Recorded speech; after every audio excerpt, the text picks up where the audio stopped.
JPRNI yang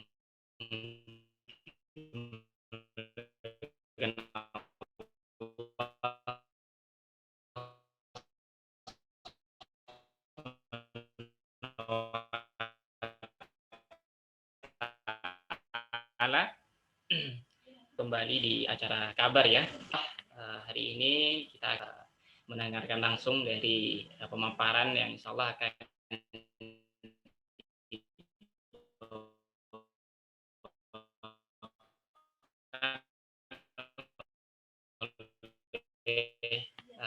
abang kita. Alhamdulillah beliau sudah sebelum kita mulai yang tidak berhalangan untuk mengaktifkan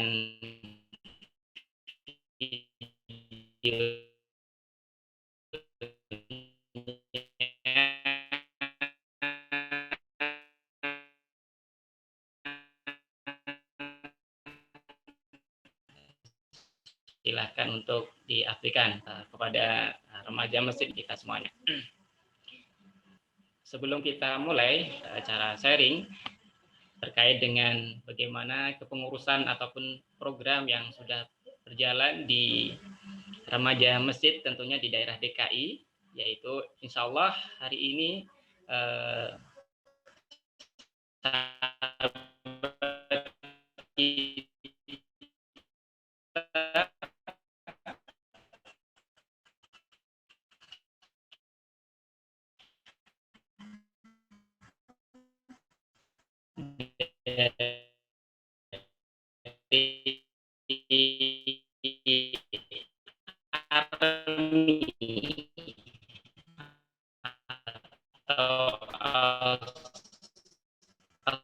Asosiasi Remaja Masjid Istiqlal yang insya Allah akan berbagi dengan kita bagaimana dengan kegiatan-kegiatan sahabat kita di ARMI terlebih di masa pandemi saat ini.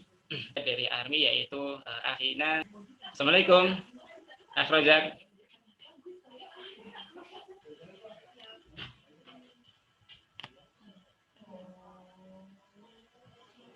Baik, kalau gitu kita sapa dulu abang kita yang sudah hadir di tengah-tengah kita, yaitu Bang Zaki Ahmad Rifai. Assalamualaikum Bang Zaki. Waalaikumsalam warahmatullahi wabarakatuh. Baik Bang. Jelas nggak suaranya? Jelas, Bang Zaki jelas, alhamdulillah. Oke.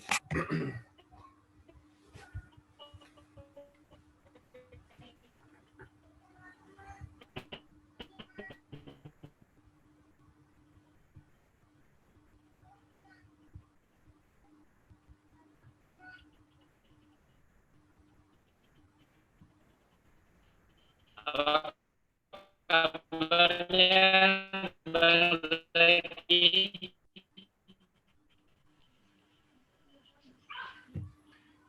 Baik, alhamdulillah. Ini suara keputus-putus nih. Baik Bang Zaki ya. Kira-kira jaringan siapa nih yang jelek nih kira-kira? Akan ada sharing dari sahabat kita dari. Bang Zaki udah jelas suaranya. Gimana? Bang Zaki udah jelas suaranya. Oh, siap. Alhamdulillah kalau gitu. Tinggal Anang ya. Gak geser dikit, Bang.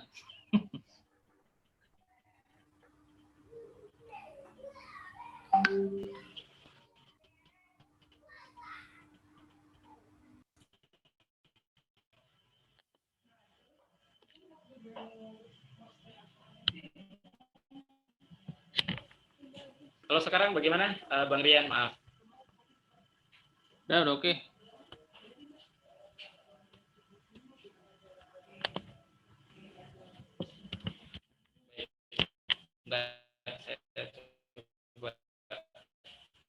Dari tempat yang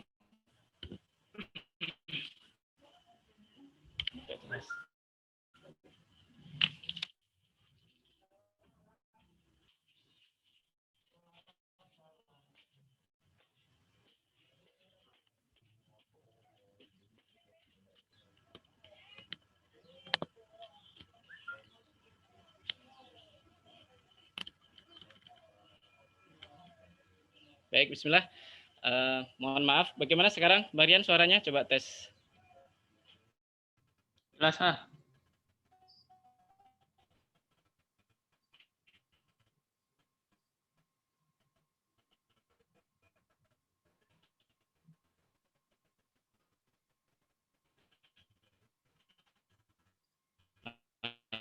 Baik, alhamdulillah.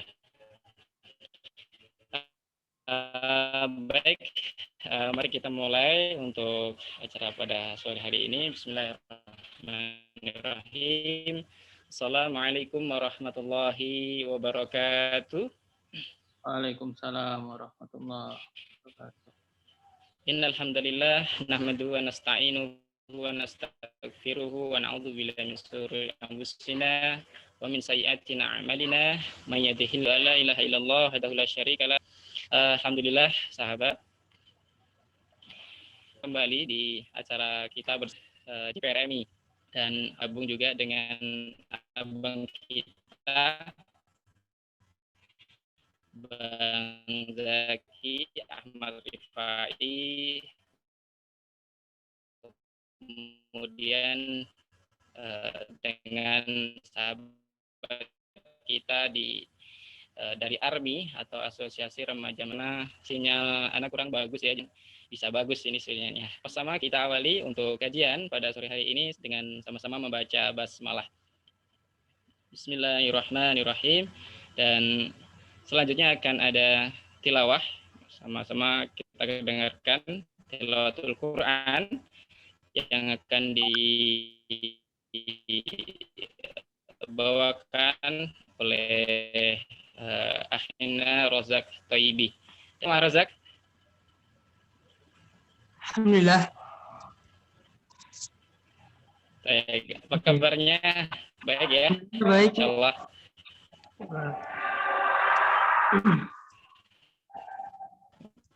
Baik.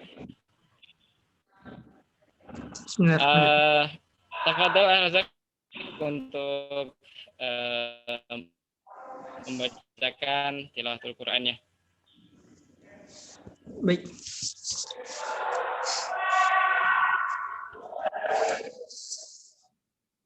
A'udzu billahi minasy syaithanir rajim. Bismillahirrahmanirrahim. Inna fi khalqis samawati wal ardi wa ikhtilafil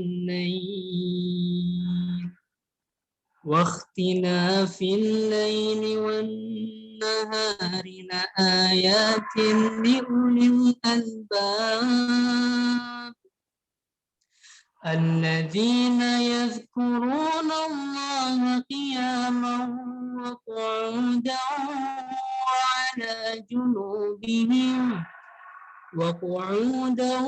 على جنوبهم ويتفكرون في خلق السماوات والأرض ربنا ما خلقت هذا باطلا سبحانك فقنا عذاب النار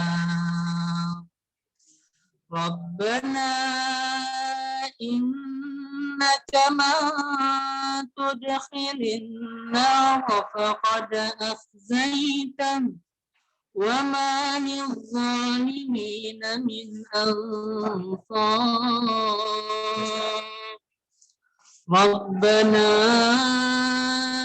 إننا سمعنا مناديا ينادي للإيمان أن آمنوا بربكم فآمنا ربنا فاغفر لنا ذنوبنا وكفر عنا سيئاتنا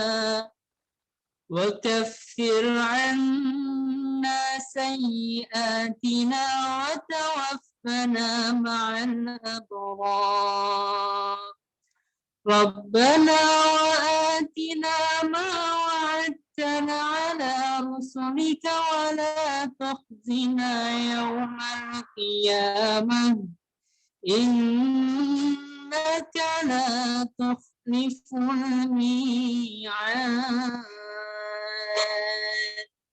صدق الله العظيم. Assalamualaikum warahmatullahi wabarakatuh. Waalaikumsalam warahmatullahi wabarakatuh. Alhamdulillah, jazakallah khair pada Hina Razak Taibi yang sudah membacakan tilawatul Quran, dan mudah-mudahan yang membaca maupun yang mendengarkannya Allah karuniakan rahmah ya, kemudian ketenangan di dalam hati kita semuanya.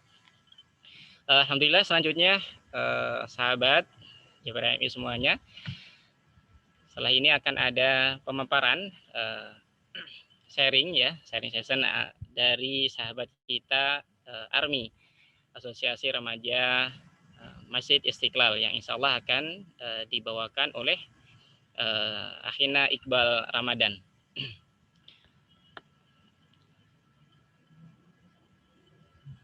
Assalamualaikum Ah Iqbal.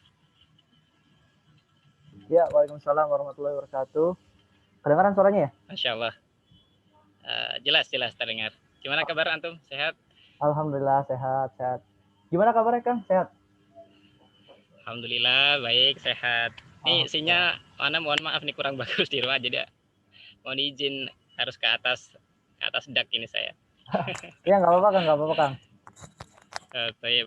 Baik, silakan Ah Iqbal untuk sharing ya terkait dengan kegiatan-kegiatan di ARMI yang sudah berjalan, dan alhamdulillah dengan masa pandemi ini mudah-mudahan bagaimana nanti bisa berbagi dengan sahabat-sahabat yang lain untuk menceritakan aktivitas ARMI saat ini. Silakan. Ya baik, bismillah. Assalamualaikum warahmatullahi wabarakatuh.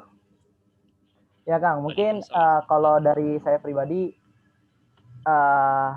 ya alhamdulillahirobbilalamin, segala puji bagi Allah Tuhan Yesus Salam, salawat wassalam tanpa kecukupan pada baginda Nabi besar Muhammad sallallahu alaihi wasallam. Allahumma shalli wa sallim berkali. Ya, mungkin Kang kalau dari saya pribadi perkenalkan nama saya Iqbal Ramadan, biasa dipanggil Iqbal saya Kang. Gitu. Nah, alhamdulillah ARMI ini atau Asosiasi Remaja Masjid Istiqlal ini baru saja ya, atau esok bakal ada yang namanya sebuah serah terima jabatan. Jadi ini sebenarnya pergantian ketua dari ketua sebelumnya ke ketua sekarang. Ketua sebelumnya itu ya Adin Mahendra.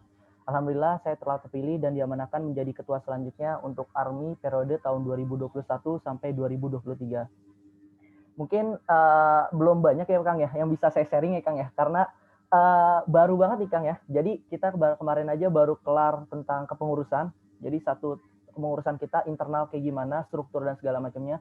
Kita belum tentang rapat kerja ke depan dan segala macamnya. Jadi kemungkinan belum bisa sharing-sharing banyak nih Kang. Tapi insya Allah kalau misalnya nanti jadi, mungkin bisa lah kita sharing-sharing lagi lah ketemu gitu Kang. Nah, kalau untuk pergerakan ARMI ke depannya mungkin kita lebih ke ini sih Kang. Lebih ke apa ya bahasanya ya? Lebih ke adaptasi ya. Masih adaptasi karena sekarang kan masih pandemi ya. Masih pandemi juga. Belum bisa buat kegiatan yang ibaratnya offline lah ya gitu. Jadi sekarang masih online.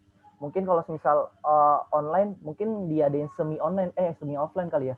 Beberapa pengurus atau beberapa peserta itu bisa datang ke Istiqlal, sebagiannya lagi masuk ke lewat virtual gitu atau lewat Zoom gitu. Kemungkinan baru itu sih Kang yang bisa kita sharing-sharingan, karena kita benar-benar baru serah terima jabatan gitu Kang. Tapi insya Allah ntar kalau misal kita pertengahan jalan, kalau pengen sharing-sharing lagi, ayo Kang gitu, boleh kalau misalkan sharing-sharing lagi kita. Itu dulu Kang kalau dari saya Kang. Baik. Memang setahu Anda masih Adin ya untuk jadi ketua ARMI. Ternyata sudah pergantian kepengurusan ya. Iya, Masya Allah. Selamat ya, barakallah Iqbal. Mudah-mudahan bisa amanah untuk di kepengurusan antum dan teman-teman nanti.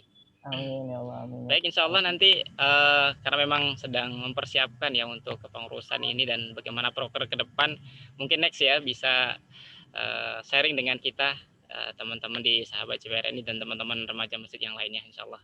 Siap Kang, siap. Baik. Ya, insya Allah. Jazakallah khair, Iqbal. Baik. Ya.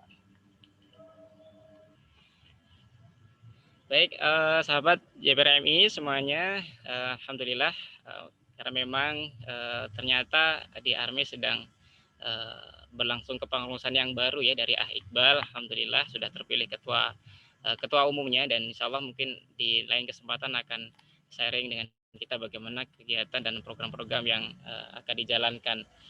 Baik, langsung saja kalau begitu. Untuk agenda berikutnya, insya Allah akan langsung kita dengarkan bagaimana pemaparan sharing dari abang kita, yaitu Bang Zaki Ahmad Rifai yang sudah bergabung dengan kita.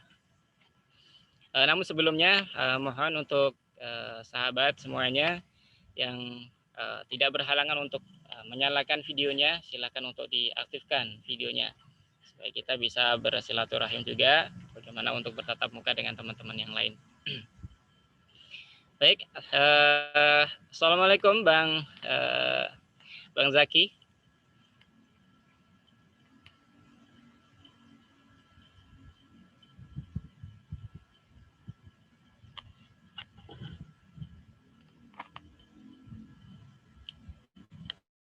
Assalamualaikum Bang Zaki.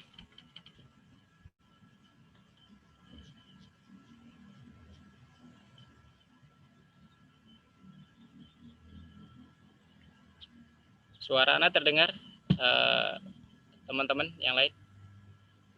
Jelas,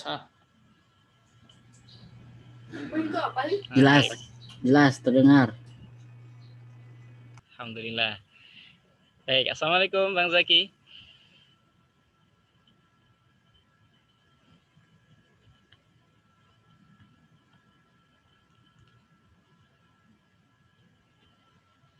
Baik ya, sambil menunggu Bang Zaki mungkin sedang izin ke belakang ya. Insya Allah dengan tema hari ini mungkin teman-teman atau sahabat sudah membaca ya di flyer ataupun di broadcast bahwa hari ini kita mengangkat tema bencana dan kita. Nah, sebenarnya hari ini kita ingin mengangkat hal itu. Kita sudah ketahui bahwa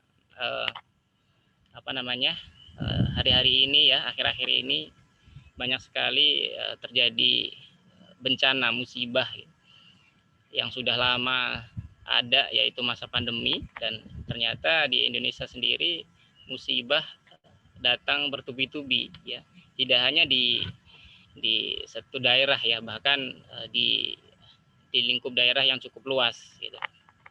Nah, posisi kita sekarang sebagai pemuda dan remaja, apakah memang kalau kita lihat, apakah memang bencana ini benar-benar memang sebagai bencana yang Allah berikan kepada kita ya tentunya gitu, ataukah memang ini sebuah ujian, atau bahkan ini bisa jadi menjadi teguran gitu. Nah, terkait hal itu mungkin nanti akan lebih detailnya, lebih jelasnya yang insya Allah akan disampaikan oleh abang kita ya, sharing kita dari Bang Zaki. Baik, apakah Bang Zaki sudah bergabung? Oh, sudah. Assalamualaikum Bang Zaki. Assalamualaikum. Baik, kabarnya baik Bang Zaki ya, insya Allah. Alhamdulillah baik. Alhamdulillah. Ya baik, Bang Zaki, untuk mempersingkat waktunya, insya Allah kami persilakan untuk memberikan pemaparannya terkait dengan agenda kita pada hari ini, yaitu bencana dan kita gitu Bang Zaki. Tafadhol Bang Zaki. Ya, terima kasih.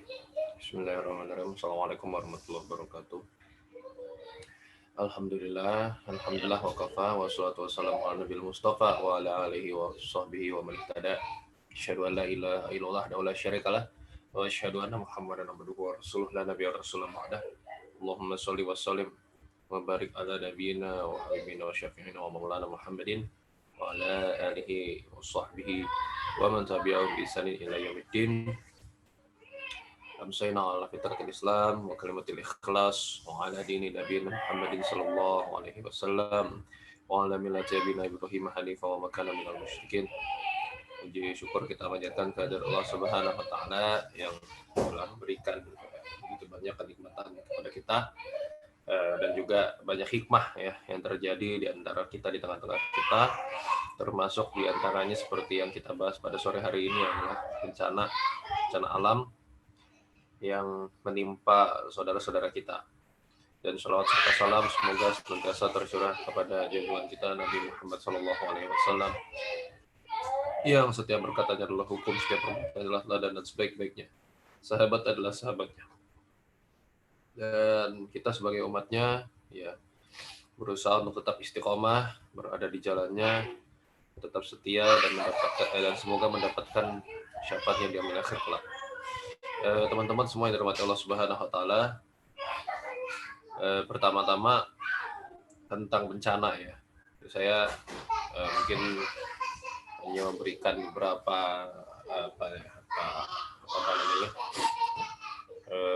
statement aja gitu ya.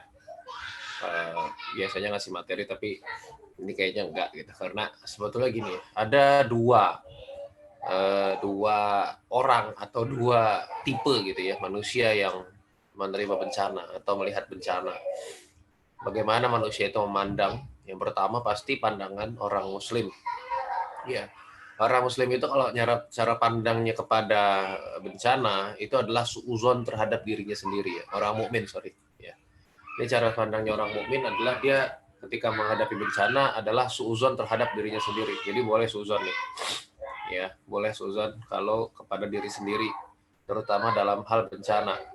Ya, jadi kalau terjadinya bencana, ini apa yang terjadi? Kenapa terjadi seperti ini? Kenapa bertubi-tubi gitu ya? Apalagi di awal tahun ini, Masya Allah, bertubi-tubi banget gitu. Ya, dari mulai ulama yang banyak yang wafat gitu kan. Belum lagi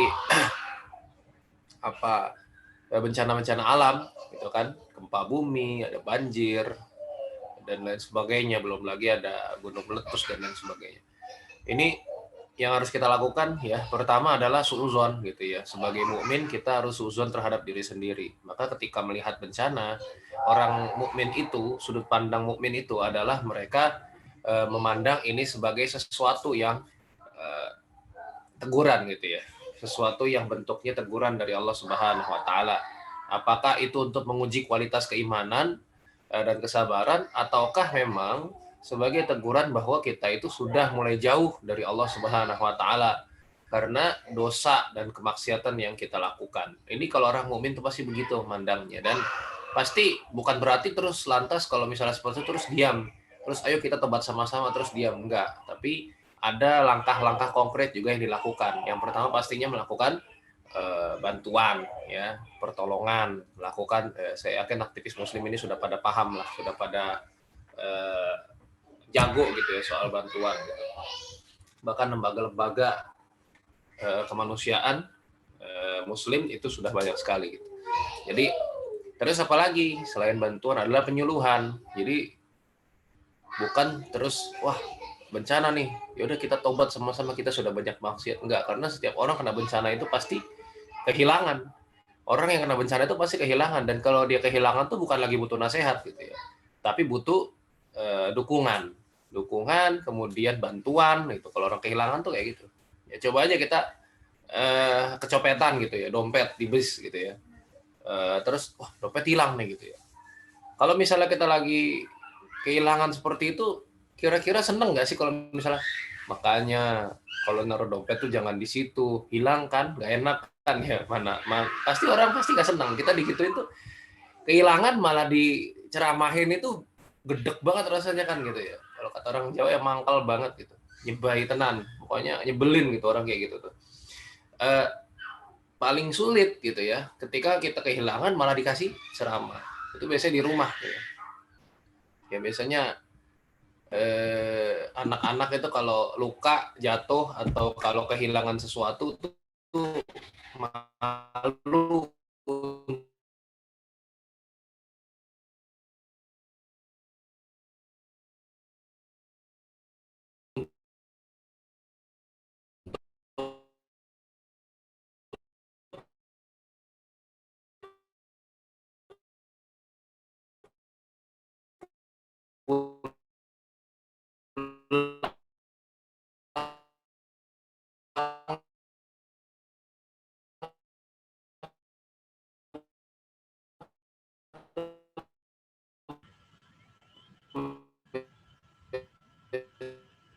Suaranya terputus ya, Bang. Tapi potong dulu. Putus, Bang.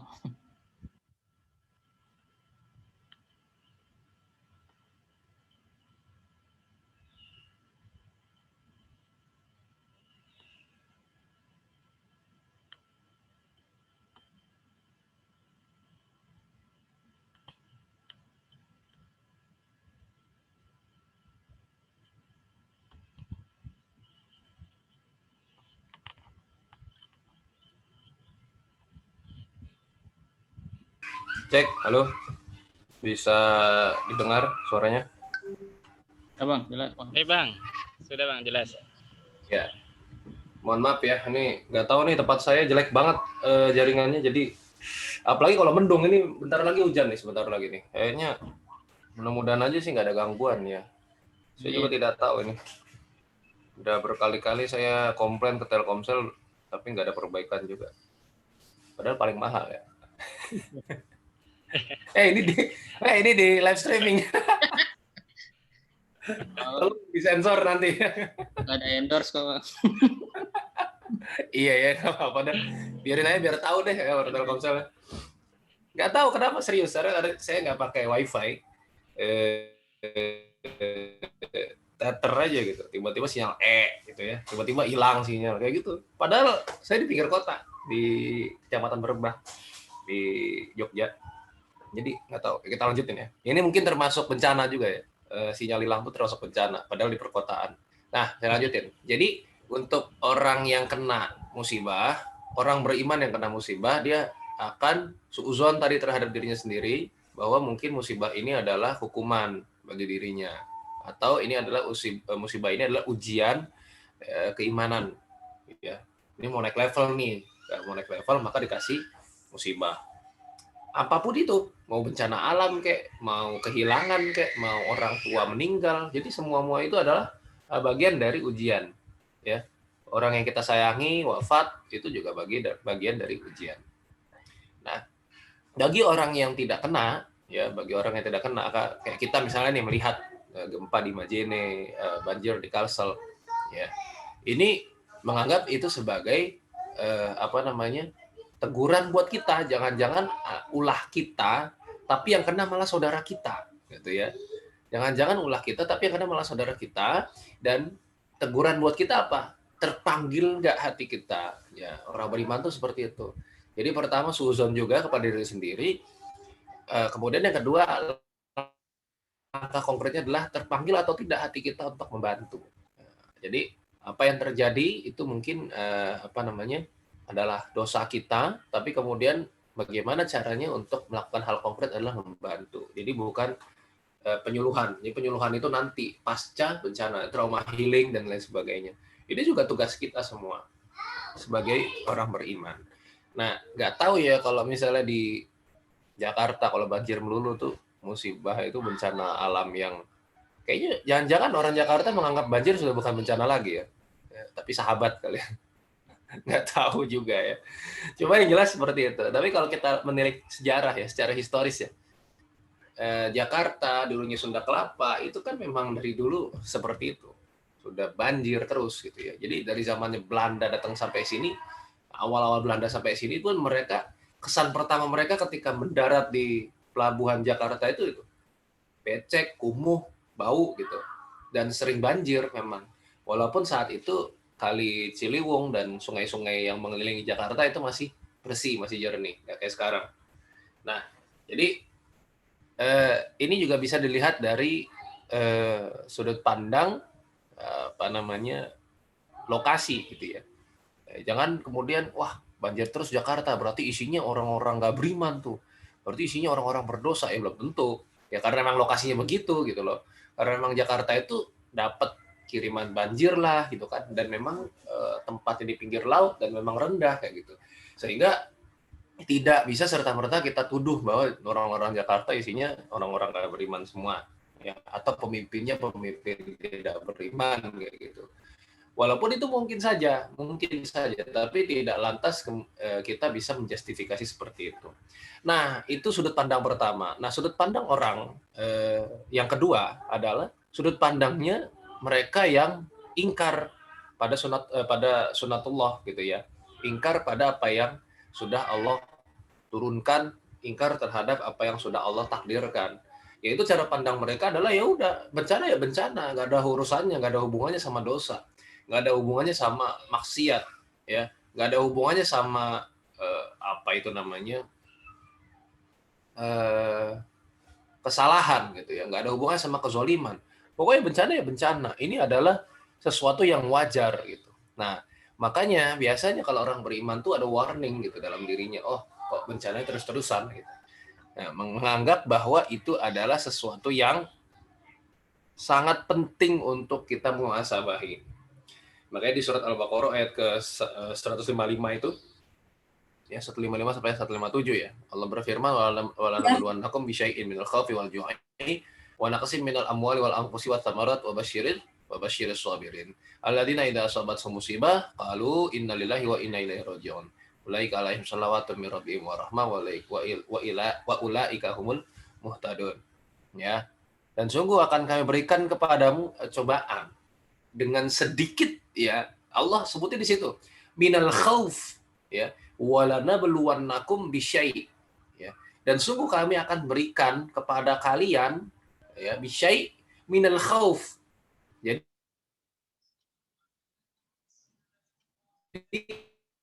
dengan sedikit aja bagian. Jadi ini misalnya satu bangunan yang besar ya, taruhlah misalnya gedung begitu ya.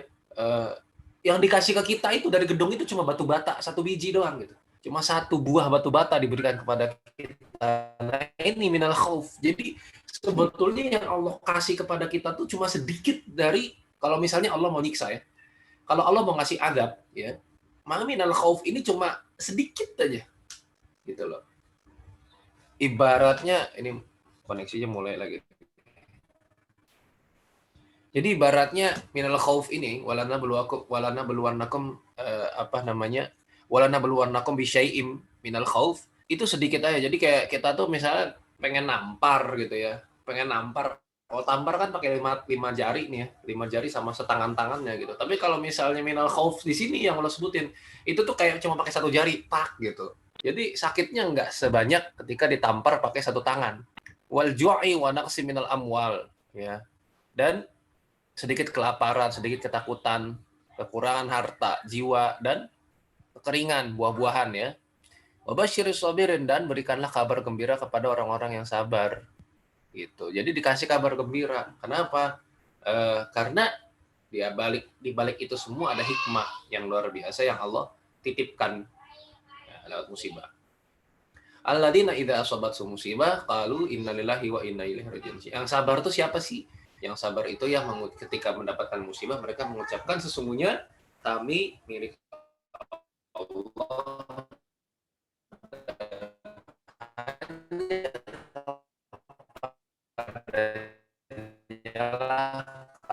Kami kembali.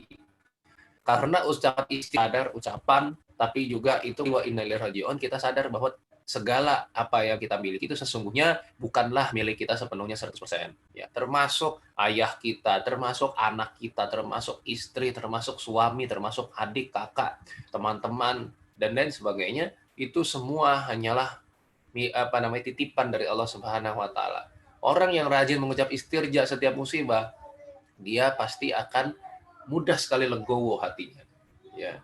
Dan setiap musibah ya, kayak kemarin kalau misalnya ada teman saya atau misalnya ada kawan gitu ya, orang non muslim meninggal, terus saya ucap innalillahi wa inna ilaihi raji'un, terus teman saya bilang dia kan Kristen gitu. Saya bilang ya enggak, itu innalillahi itu bukan ucapan kalau misalnya cuma orang Islam doang yang kena musibah gitu, tapi ini ucapan ini adalah muhasabah buat diri, karena innalillahi wa inna ilaihi raji'un ini bukan doa, tapi muhasabah buat diri kita bahwa ya Allah, berarti sebentar lagi kita. Kenapa? Karena kita milik Allah. Ulaika alaihim shalawatun mir rabbihim wa rahmah wa ulaika humul muhtadun. Ya, mereka itulah mendapat keberkahan yang sempurna dan rahmat dari Tuhan mereka, dari Allah Subhanahu wa taala, dan mereka itulah orang-orang yang mendapatkan petunjuk. Jadi orang yang tidak legowo ketika kena musibah dan tidak mengucap istirja berarti nggak dapat petunjuk gitu ya. Berarti dia orang yang tidak bisa untuk menerima petunjuk dari Allah Subhanahu wa taala. Gitu simpelnya. Ya, makanya kalau ada orang marah-marah ketika dapat musibah, nangis meratap semalaman. Kalau nangis doang nggak apa-apa ya. Bahkan kalau meratap itu boleh, tapi sekedarnya saja. Diperbolehkan sama Nabi meratap, tapi sekadarnya saja. Sebentar. Ya. Sebentar, nggak sampai berjam-jam, nggak sampai pingsan, habis pingsan, sadar, pingsan lagi, sadar, pingsan lagi. Itu biasanya ada kayak gitu ya. Nggak boleh seperti itu. Ya. Karena sedih itu kan manusiawi ya, wajar. Jadi kita nggak boleh ngata lebay lu gitu ya, nggak boleh. Ada orang kena musibah kita bilang lebay banget cuma gitu doang, nggak boleh ya, karena setiap dari kita tuh beda-beda dalam menghadapi masalah dan musibah.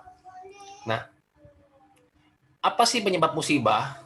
Makanya di dalam surat Al-Ankabut ayat ke-40 Allah Subhanahu wa taala berfirman, "Faqulan akhadna bidzambihi faminhum man arsalna 'alaihi hasiba wa minhum man akhadat husayha wa minhum man khasafna bihil ard wa minhum man aghraqna wa ma kana Allah liyazlimahum walakin kanu anfusahum yazlimun." Ya, di surat Al-Ankabut ayat ke-40. Di mana di situ Allah Subhanahu wa taala berfirman, mereka masing-masing ya, maka masing-masing mereka itu kami siksa disebabkan dosanya. Kami siksa disebabkan dosanya. Faqulan akhadna bidambihi. Ya, disebabkan dosanya. Kenapa dosanya? Faminhum man arsalna 'alaihi hasiba. Ya, di antara mereka yang kami timpakan kepadanya hujan batu kerikil dan faminhum man akhadat husayha. Dan di antara mereka ditimpa suara keras yang mengguntur. Ada wa minhum man khasafna bihil ard. Ya. Dan di antara mereka ada yang kami benamkan ke dalam bumi. Wa minhum man aghraqna, ya, dan kami tenggelamkan, ya. Tenggelamkan itu maksudnya tenggelamkan di air, bisa tenggelamkan di mana aja. Wa makan Allah limahum walakin kanu anfusahum yadlimun. Dan Allah sekali-kali tidak hendak menganiaya mereka, akan tetapi merekalah yang menganiaya diri mereka sendiri. Ya. Luar biasa di sini Allah berfirman, ya. Nah, mungkin kalau kita ngelihat, ini kan musibah-musibah yang cuma diberikan kepada umat terdahulu, enggak juga, ya. Mohon maaf ya teman-teman, kalau kita lihat yang korban gempa bumi, korban kebakaran, korban gunung meletus, korban banjir, coba perhatiin deh, ya. Ada yang terbenam di tanah itu ada gitu loh, ya kan? Ada yang kena batu kerikil. Jadi hujan itu bukan cuma ada di masa nabi-nabi terdahulu, tapi dihujani dengan batu kerikil itu ada benar di dunia ini gitu. Entah gimana caranya Allah hujani. Ada yang suara keras ya. Jadi kenapa kata Allah? Sesungguhnya bukan kami yang pengen menganiaya mereka, tapi mereka lah yang menganiaya diri mereka sendiri. Artinya apa? Salah satu penganiayaan terhadap diri sendiri adalah tidak percaya kepastian. Dan kepastian ini maksudnya adalah Allah Subhanahu wa taala. Ya. Segala musibah itu kepastian.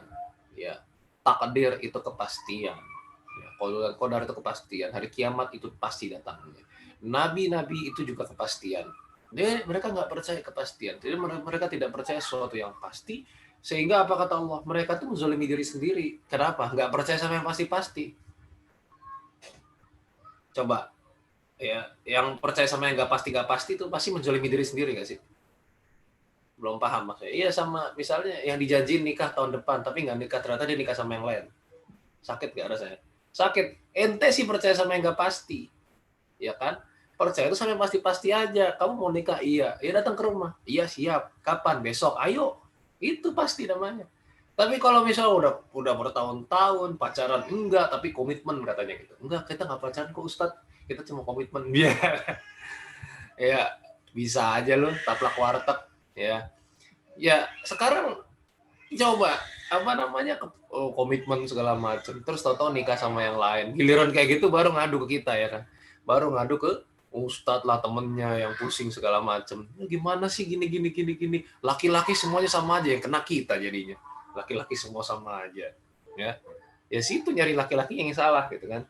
dijanjiin nikah. Nggak pasti. Segala hal yang nggak pasti tinggalin aja. Janji nggak pasti.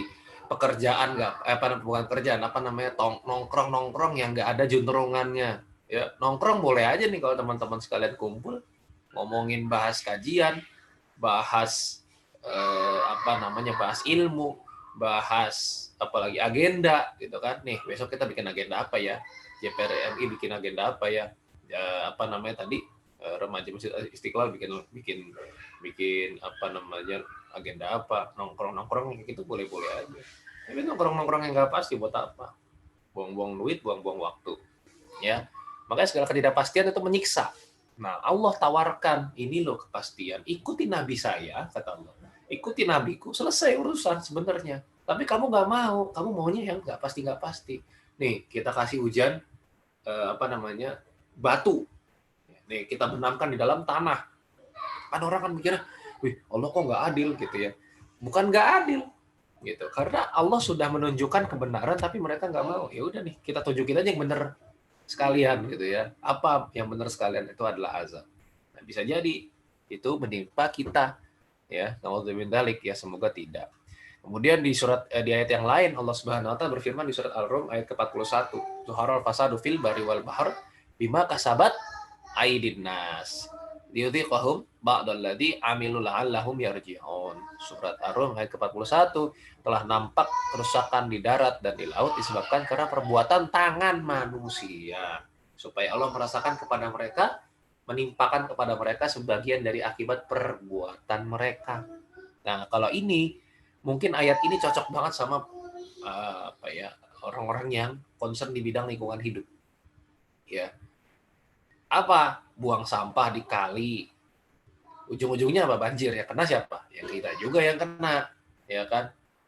Tebang pohon. Ujung-ujungnya banjir. Siapa juga yang kena? Ya kita juga yang kena. Gitu.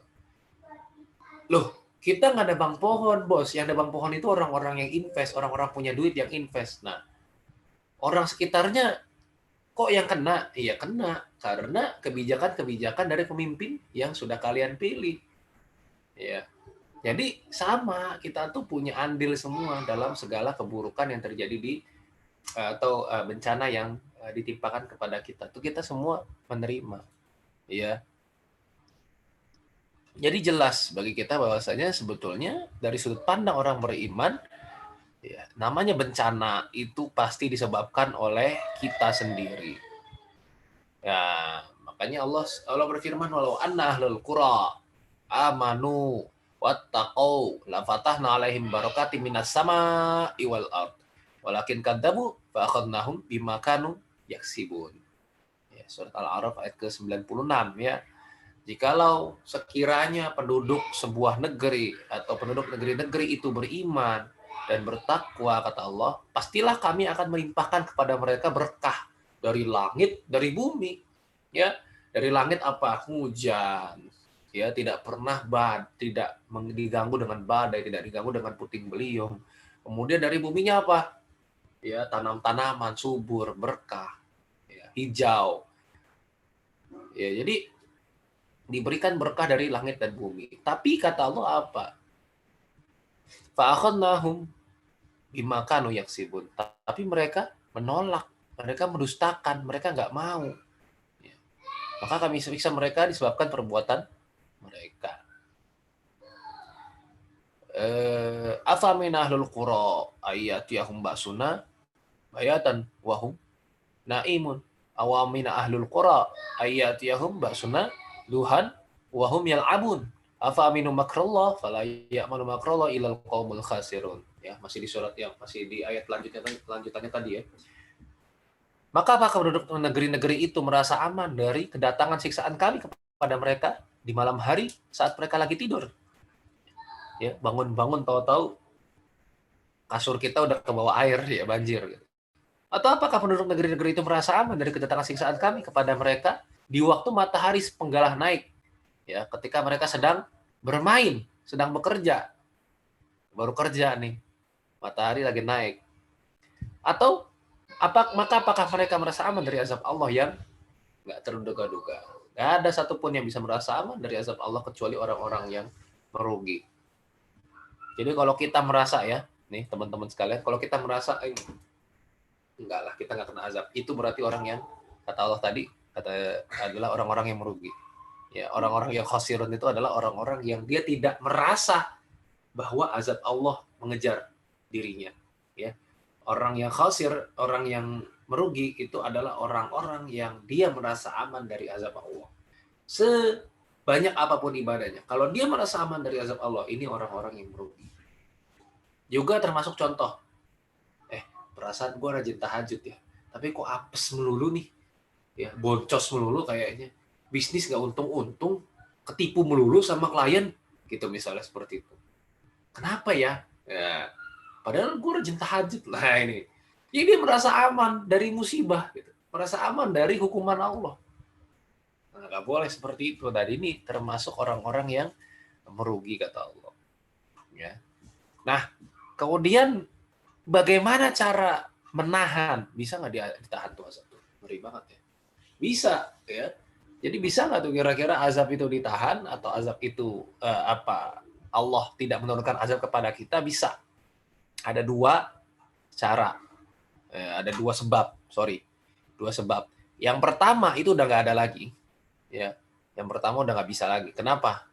Karena yang pertama itu Allah sebut di surat Al-Anfal ayat 33. Wa makana Allahu liyu'adzibahum wa anta fihim. Ya. Wa makana Allahu liyu'adzibahum wa anta fihim. Ini kepada Nabi sallallahu alaihi wasallam. Wa makana Allahu mu'adzibahum wa hum yastaghfirun. Ya. Allah tidak menyiksa mereka selama kamu ada di tengah mereka. Siapa itu kamu? Maksudnya Nabi Muhammad sallallahu alaihi wasallam. Jadi kan ceritanya kan orang musyrik Quraisy itu kan nantang. Ya, termasuk Abu Jahal bilang, mana sini? Kalau memang Tuhanmu benar Muhammad, datangin dong sisaan kepada kita. Ngapain kayak umat-umat yang kamu sebutin itu? Ya kena petir gempa bumi dihujani batu mana ada nggak? Ya Abu Jahal gitu. Ya. Terus Nabi ditegur sama Allah. Ya, nggak usah minta karena azab itu nggak bakal turun kepada mereka selama kamu masih tinggal di situ sama mereka. Nah, jadi orang soleh Nabi itu penyebab ditahannya azab. Terus kemudian apa lagi?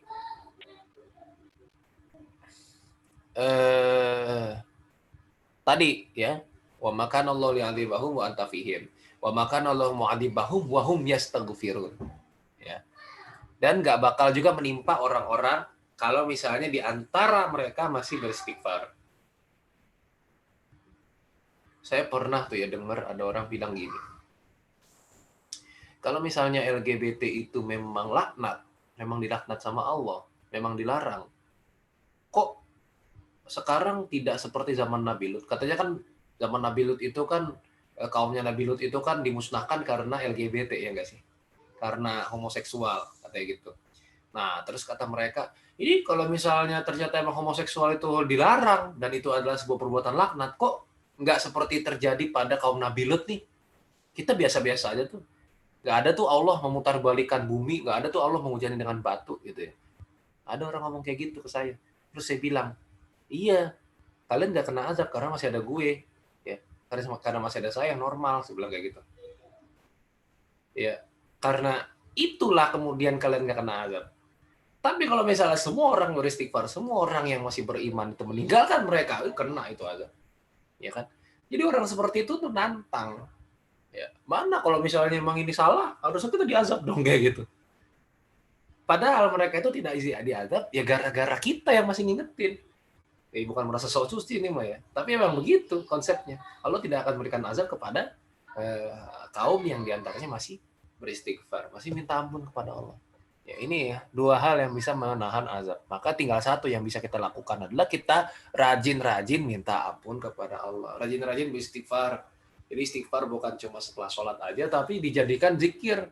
Ya, karena memperbanyak istighfar itu adalah salah satu cara untuk membuat rahmat Allah turun dan menahan azab dari Allah Subhanahu Wa Taala. Ya,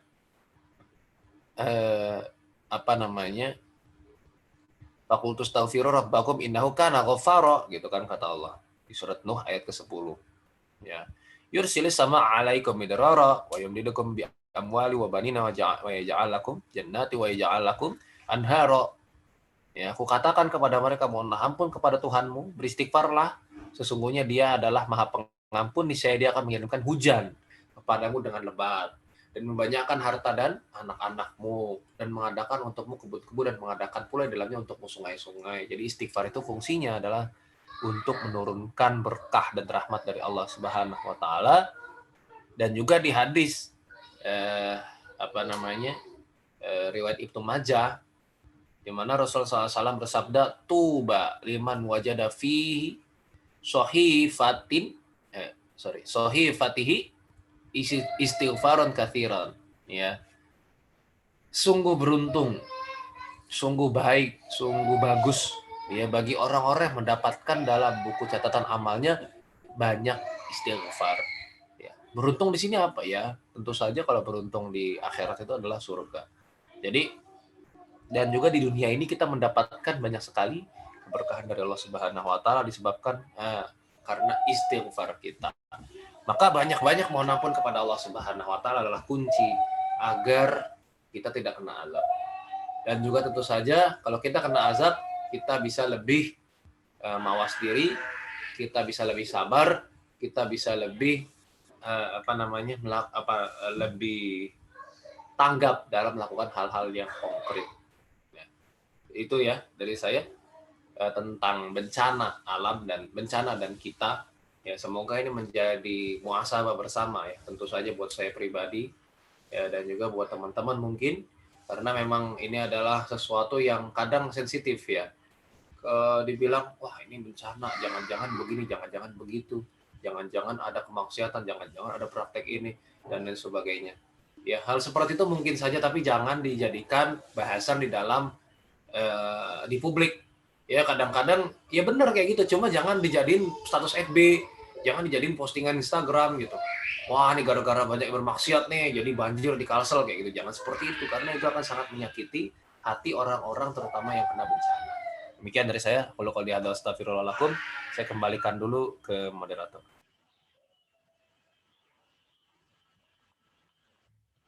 Baik, alhamdulillah. Terima kasih Bang Zaki, jazakallah khair. Sangat mencerahkan ya, sahabat semuanya, bagaimana terkait dengan adanya bencana yang sudah banyak terjadi di negara kita khususnya ya, baik banjir maupun tanah longsor maupun gempa bumi yang ada di beberapa daerah. Tentunya tidak terlepas bagaimana kita sebagai seorang mukmin menempatkan posisi kita sebagai orang mukmin ya, bagaimana melihat bencana yang seperti disampaikan Bang Zaki, bahwa yang pertama kita harus suzon dulu terhadap diri kita ya, suzon dari diri kita, apakah memang kita justru menyumbang, apa kita terlibat dalam sebuah kemaksiatan yang sehingga dapat mendatangkan ya peringatan atau teguran dari Allah Subhanahu wa taala. Baik, sahabat sekalian, silakan untuk diskusi ataupun memberikan tanggapan ataupun pertanyaannya ya, bisa langsung diaktifkan audionya maupun videonya yang ingin mengaktifkan. Silakan sahabat yang ingin bertanya atau berdiskusi. Kita buka sesi tanya jawab.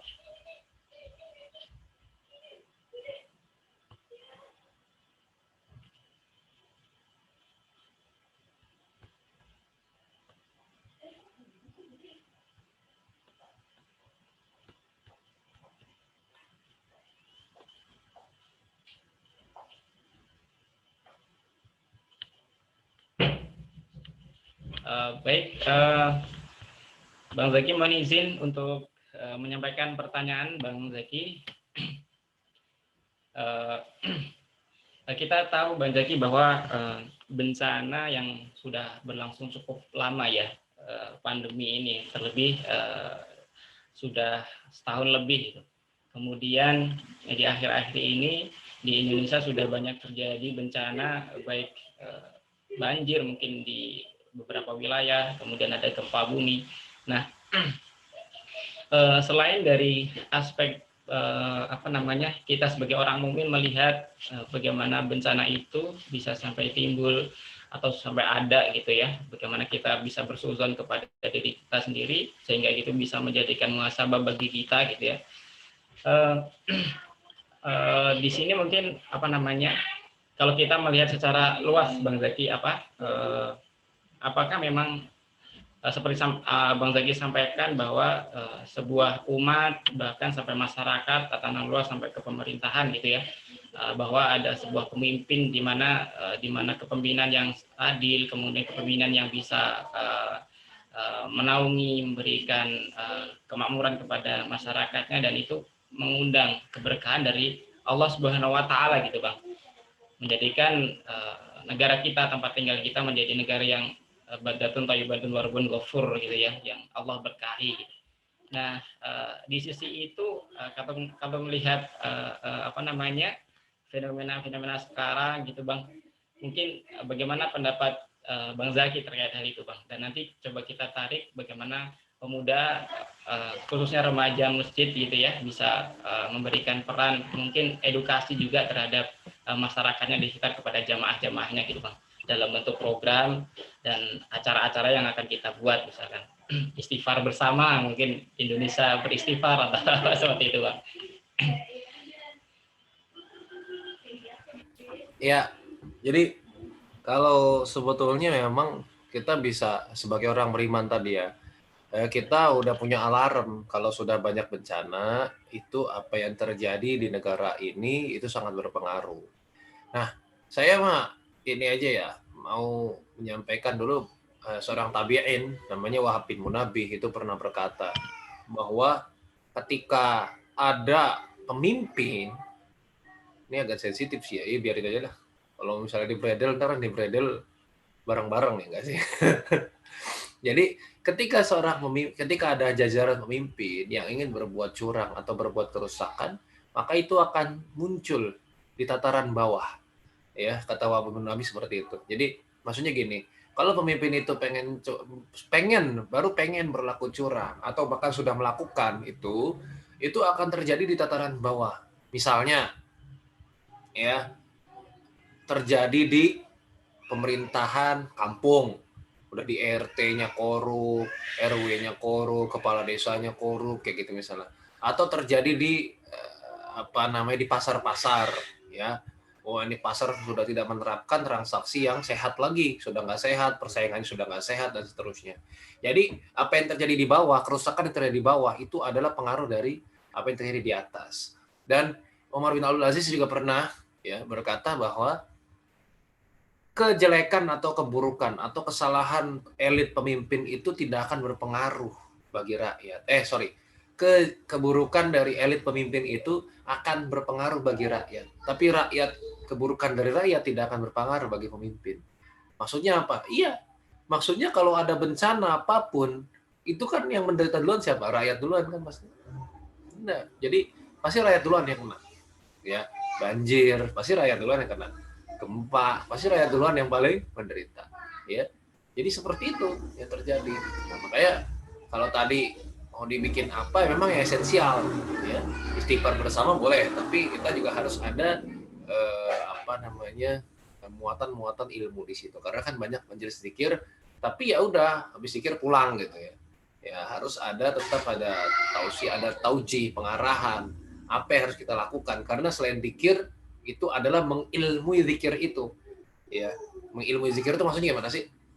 Ya, mengilmui zikir itu kita sudah berzikir nih, dan kita juga mengejawantahkan apa yang ada di dalam zikir itu. Kita baca Al-Fatihah, kita juga mengejawantahkan apa yang ada di dalam Al-Fatihah itu. Itu yang paling penting adalah mengilmui. Kita mengucap la ilaha illallah, dan kita juga mengejawantahkan mengaplikasikan apa yang ada di dalam la ilaha illallah. Karena afdhalul dzikri fa'lam annahu la ilaha illallah. Ya. Zikir yang paling utama, seutama-utamanya zikir adalah ketahuilah bahwa la ilaha illallah, tiada Tuhan selain Allah. Jadi bukan cuma diucap, tapi adalah bagaimana zikir itu juga teraplikasikan dalam kehidupan kita sehari-hari. Ya, kayak gitu. Jadi boleh. Jadi ini kan kalau sebagai respon ya. Sebagai respon kalau misalnya ada bencana, ada apapun gitu ya. Itu sebagai responnya kita adakan agenda itu biasalah kayak gitu, sering banget ya teman-teman mengadakan seperti itu. Jadi yang penting adalah ada hal-hal konkret yang kita lakukan setelah terjadinya bencana. Itu yang paling penting ya untuk kita lakukan sebagai orang beriman. Gitu sih.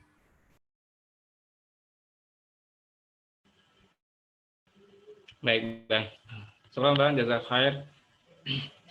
Baik, silakan sahabat sekalian yang mungkin ada pertanyaan atau mungkin penyampaian gagasan ataupun yang lain yang ingin disampaikan.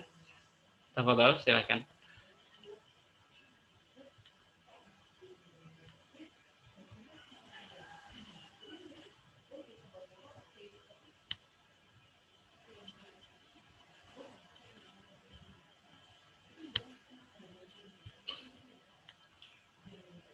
Baik, Bang Zaki, ada pertanyaan di chat, Bang Zaki.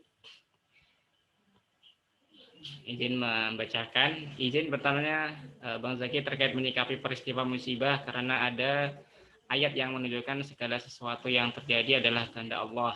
Di ayat yang lain, bencana yang terjadi tidak lepas dari ulah manusia. Selain itu, bagaimana kiat bangkit dari keterpurukan atau musibah? Ya. Terima kasih Bang Riang sudah bertanya. Ya, jadi ya tadi memang apa yang terjadi itu adalah sudah ketetapan Allah Subhanahu Wa Taala. Jadi Allah tuh tahu bahwa sebuah umat itu akan melakukan kesalahan, sebuah umat akan melakukan kemaksiatan. Allah tuh tahu, gitu ya.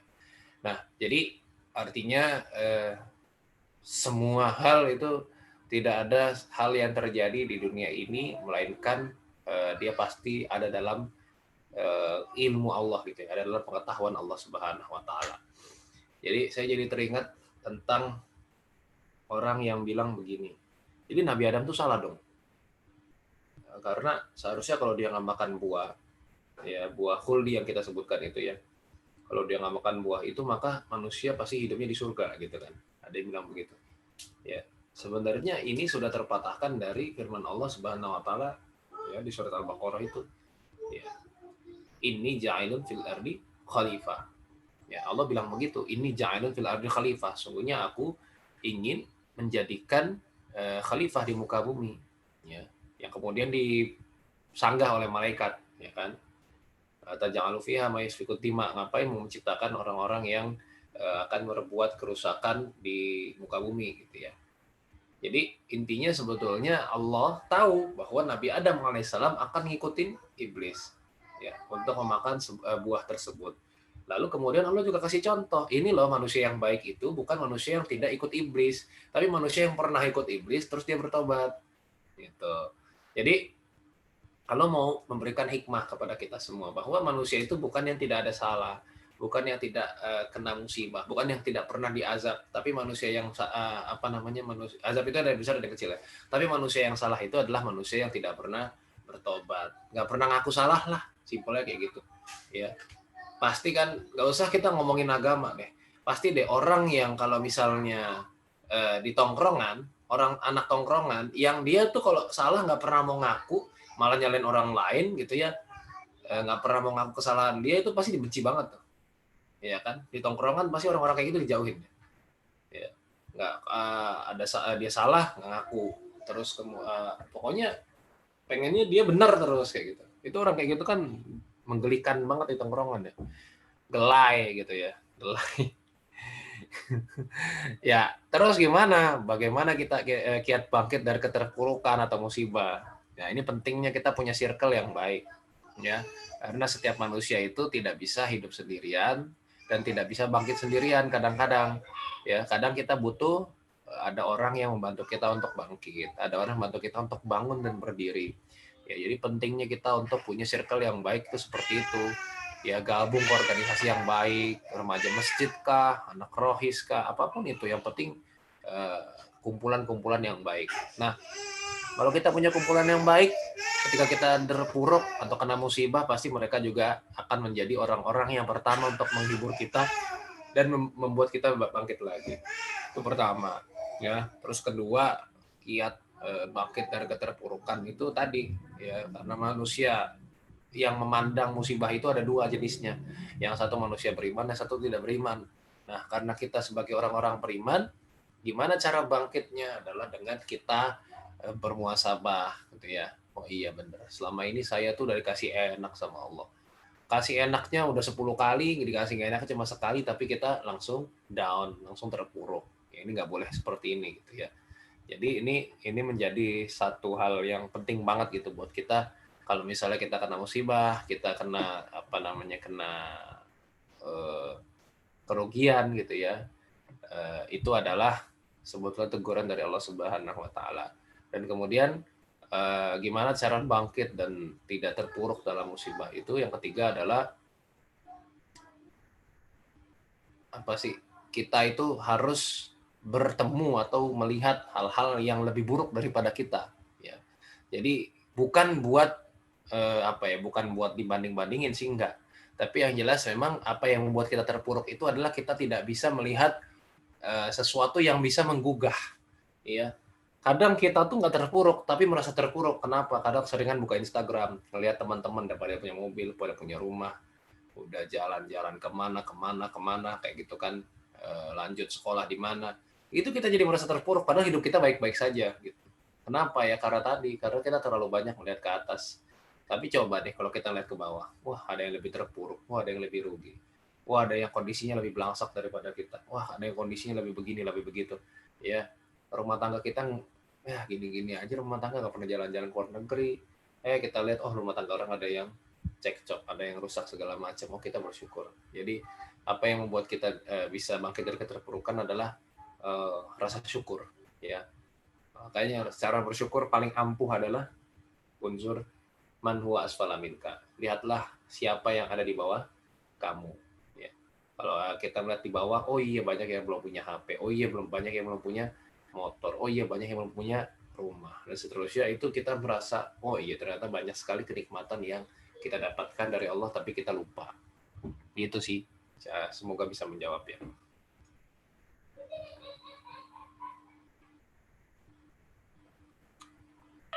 Baik, alhamdulillah, terima kasih Bang Zaki, mudah-mudahan menjawab ya. Mungkin satu lagi pertanyaan jika masih ada dari teman-teman atau sahabat yang ingin bertanya.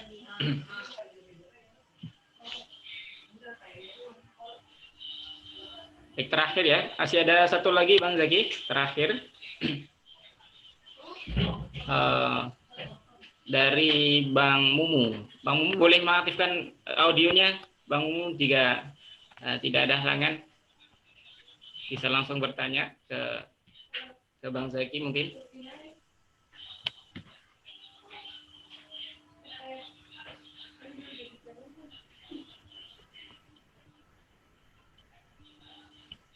Baik, ini pertanyaan cukup panjang nih.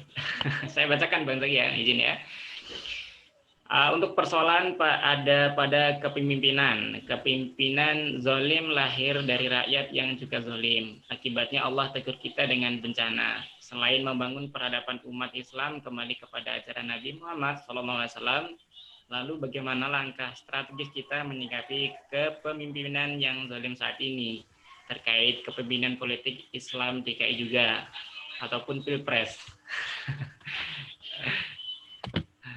Nah, itu pertanyaannya Bang Zaki, mohon ini tanggapannya. Ngeri banget ya pertanyaannya. Nih kalau saya jawab nanti ada tukang bakso lagi lewat di rumah nih.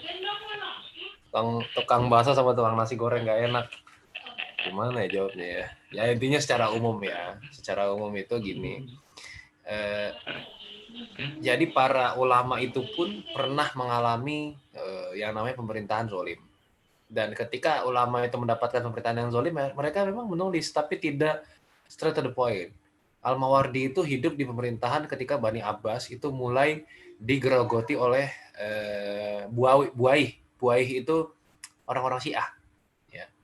Jadi orang-orang Syiah ini yang mengendalikan pemerintahan Bani Abbasiyah, dinasti Abbasiyah. Ya.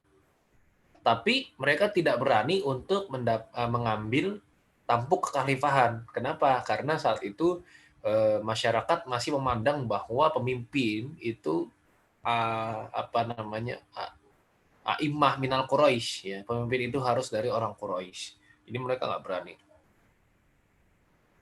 Jadi Al-Mawardi itu pernah menulis buku yang judulnya Al-Ahkam As-Sultaniyah, ya, menulis di situ bahwasanya pemimpin yang boleh ditinggalkan adalah pemimpin yang dia sudah menjadi boneka. Ya. Ini di zaman itu ya, saya nggak ngomong zaman sekarang. Ya di zaman itu ya. Jadi Al-Mawardi begitu. Kemudian Ibnu Taimiyah juga pernah menuliskan Siyasatu Asy-Syar'iyyah, itu juga menuliskan tentang bolehnya pemimpin yang tidak soleh tapi adil dibanding pemimpin yang soleh tapi dia lemah. Pemimpin yang tidak soleh tapi kuat dibanding pemimpin yang soleh tapi lemah. Ya, jadi ini kondisi yang 50-50 lah, 50-50. Artinya kita pilih yang satu bagus tapi nggak seluruhnya bagus, yang satunya jelek tapi juga nggak seluruhnya jelek, gitu. Jadi para ulama pun begitu. Artinya kita nggak boleh langsung ngejudge gitu ya, atau tidak boleh langsung mengingatkan secara keras. Nah, kita sekarang lihat diri kita sendiri bahwa bisa jadi apa yang terjadi pada sekarang itu berasal dari kepemimpinan yang tidak baik. Ya. Tapi kita bisa memperbaikinya dari mana? Dari hal-hal kecil. Teman-teman ini yang bisa membuat perbaikan-perbaikan kecil itu. Karena perbaikan-perbaikan itu tidak harus selalu besar. Ya, kita sudah melihatlah sekarang kita udah semi hopeless lah dengan para politisi kayak gitu ya. Cuma beberapa aja sekarang yang masih istiqomah untuk membuat perbaikan. Selebihnya daripada kita tersiksa kita gabung aja kayak gitu kan. Jadi kita nggak ngarepin lagi lah. Artinya bukan berarti udah nggak ada kebaikan lagi di sana, bukan. Tapi yang paling penting itu tadi saya bilang, sudut pandangnya orang mukmin itu adalah sudut pandang suudzon sama diri sendiri. Ya. Suudzon sama diri sendiri. Semua musibah, keburukan, sudut pandangnya adalah suudzon sama diri sendiri. Jangan-jangan nih gara-gara kita, jangan-jangan gara-gara saya, dan seterusnya. Nah, kalau sudah seperti itu, maka yang harus dilakukan adalah langkah konkret. Apa tuh langkah konkretnya? Ya, kita membuat perbaikan-perbaikan kecil. Bikin webinar kayak gini, ini perbaikan kecil. Ya, bikin acara itu perbaikan kecil. Bikin tadi agenda istighfar bersama itu perbaikan kecil. Ya, mungkin istighfar bersamanya bisa lebih halus, lebih soft, biar lebih dekat kepada masyarakat. Judulnya Mari Beristighfar Para Fuckboy gitu misalnya gitu. Kan fuckboy itu nggak mesti yang ngerugiin cewek ya. Ngerugiin rakyat juga bisa dibilang fuckboy sebenarnya itu ya. Cuma nggak populer aja gitu ya istilahnya. Jadi seperti itu. Artinya kita bisa melakukan berbagai perbaikan-perbaikan kecil secara konkret gitu loh. Nah, langkah strategisnya ya tadi. Kadang kalau kita mikir terlalu jauh, akhirnya nggak jadi. Langkah strategisnya ini. Bikin skup-skup kecil. Sekarang kalian bisa menjangkau lebih banyak orang. Saya tuh kadang-kadang biasanya kalau ngisi di sebuah tempat kajian ada puluhan sampai ratusan orang, ya paling orang-orang situ aja. Sekarang saya bisa ngisi 100-200 orang, isinya dari mana-mana ada gitu kan, dari Indonesia Timur, dari Indonesia Tengah ada. Jadi saya pikir ini sekarang ini memang waktu yang paling tepat untuk berlomba-lomba dalam segi kreativitas, ya. Karena apa? Karena kita bisa menjangkau banyak orang-orang yang sebelumnya tidak bisa terjangkau. Nah, makanya saya lihat malah anak-anak yang aktivis Muslim ini justru yang paling aktif gitu dalam mengadakan kajian-kajian berbasis online. Saya lihat seperti itu gitu ya. Karena mereka terbiasa gitu untuk ngadain kajian. Nah, sekarang makin terbantu dengan adanya ada hikmah di balik pandemi gitu. Jadi bisa lebih jauh menjangkau orang-orang yang tadinya tidak terjangkau, ya. Jadi ini langkah konkret, ini langkah strategis. Ya, artinya kita bangun basis-basis dari skup-skup terkecil, basis masa dari skup terkecil. Nih kayak gini, ya, remaja masjid, kemudian komunitas-komunitas dakwah, komunitas-komunitas hijrah, itu basis masa dari skup terkecil. Emang dampaknya nggak bisa instan. Dampaknya nggak langsung ada. Saya yakin itu dampaknya akan agak lama, jangka panjang, 5 tahun, 10 tahun. Tapi kita yakin lah bahwa semua ini akan berakhir. Karena gini ya teman-teman sekalian, gelap itu kategorinya banyak. Kalau kita sudah merasakan gelap terlalu lama, maka kita harus percaya bahwa sebentar lagi terang. Karena malam itu nggak selalu malam gitu ya. Malam itu nggak terus-terusan. malam itu pasti akan berakhir. Ya, taruhlah kita nih udah jam 3 nih. Ya, ingat kalau langit semakin gelap, tandanya sebentar lagi pagi. Sama kayak kita. Kalau kondisi kita semakin carut-marut, kondisi kita semakin terpepet, kondisi kita semakin terzolimi, ingat bentar lagi insya Allah akan kita mendapat cahaya. Ya, gitu aja sih. Jadi yakin aja insya Allah semuanya akan bisa lebih baik. Gitu ya dari saya. Nanti kalau misalnya mau ngomongin yang lebih strategis lagi bisa kita omongin di forum yang lain ya, daripada nanti apa ini tukang bakso. Ada Bang Bakso. Tukang bakso ya. Baik, alhamdulillah.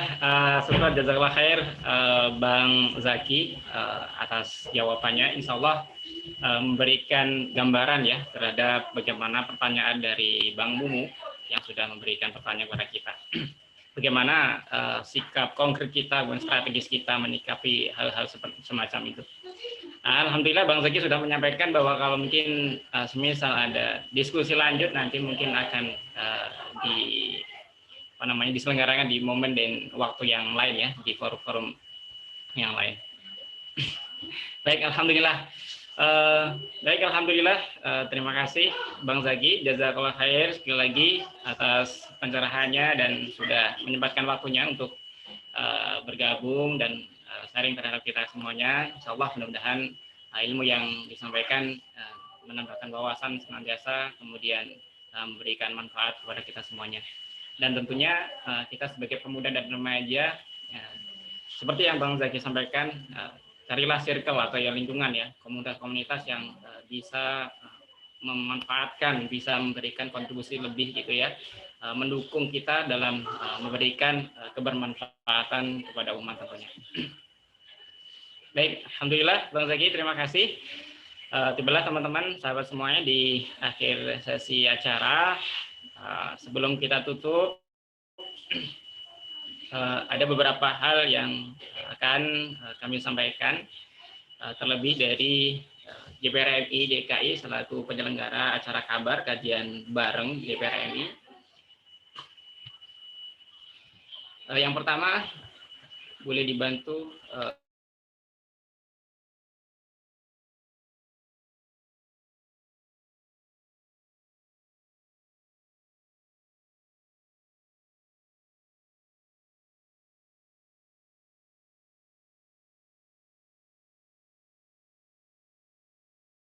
untuk share screen ya, Rian. Bagi sahabat tentunya, terlebih bagi remaja masjid dan pemuda tentunya, silakan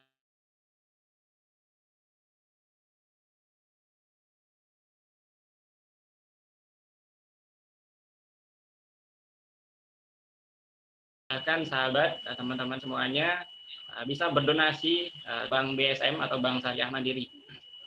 Teman-teman bisa lihat juga di screen yang sudah ditampilkan. Ya, dengan nomor rekening 7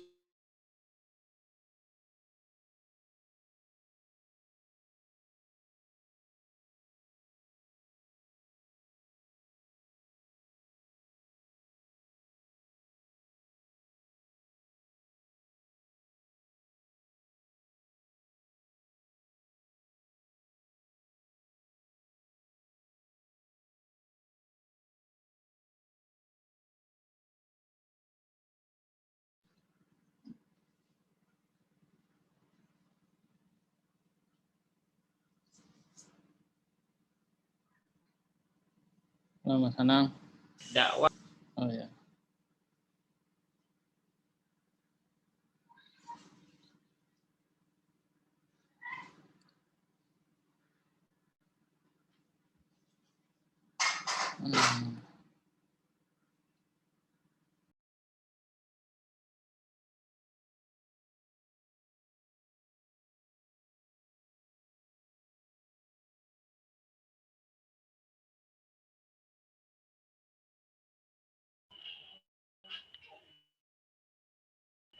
Ya, mohon maaf gangguan sinyal. Ya, info yang pertama tadi ya Bang Rian dan sahabat teman-teman CPR ini yang ingin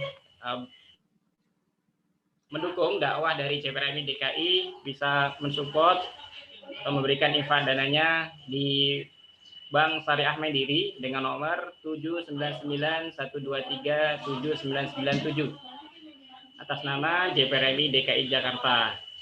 Kemudian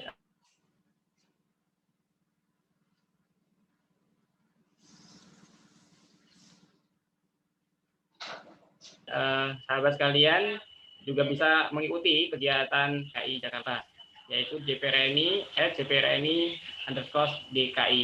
Nah, di sana insya Allah sudah update ya berbagai acara-acara yang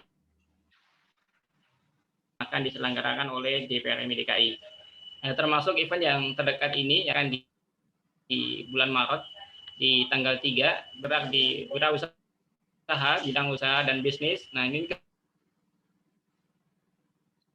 kesempatan bagi sahabat ingin mendalami bagaimana ilmu dan insya Allah akan langsung mendapatkan pelatih, yaitu Bapak Eko Cahyadi. Ya, nah, di sini diselenggarakan bukan hanya sekali ya teman-teman, tapi selama 3 kali pertemuan. 3 kali pertemuan. Nah, adapun nanti teknisnya, kemudian persyaratannya,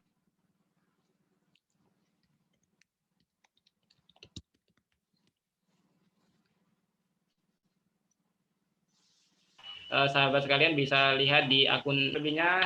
Kami ucapkan terima kasih sekali lagi pada JPRMI DKI yang sudah menyelenggarakan acara kabar ini, dan insya Allah mudah-mudahan bisa istiqomah ya, sebulan sekali di akhir pekan. Dan tentunya semoga ke depan sahabat-sahabat yang bergabung dengan kita akan bertambah lebih banyak. Baik, lebih kurangnya mungkin untuk infonya sudah cukup.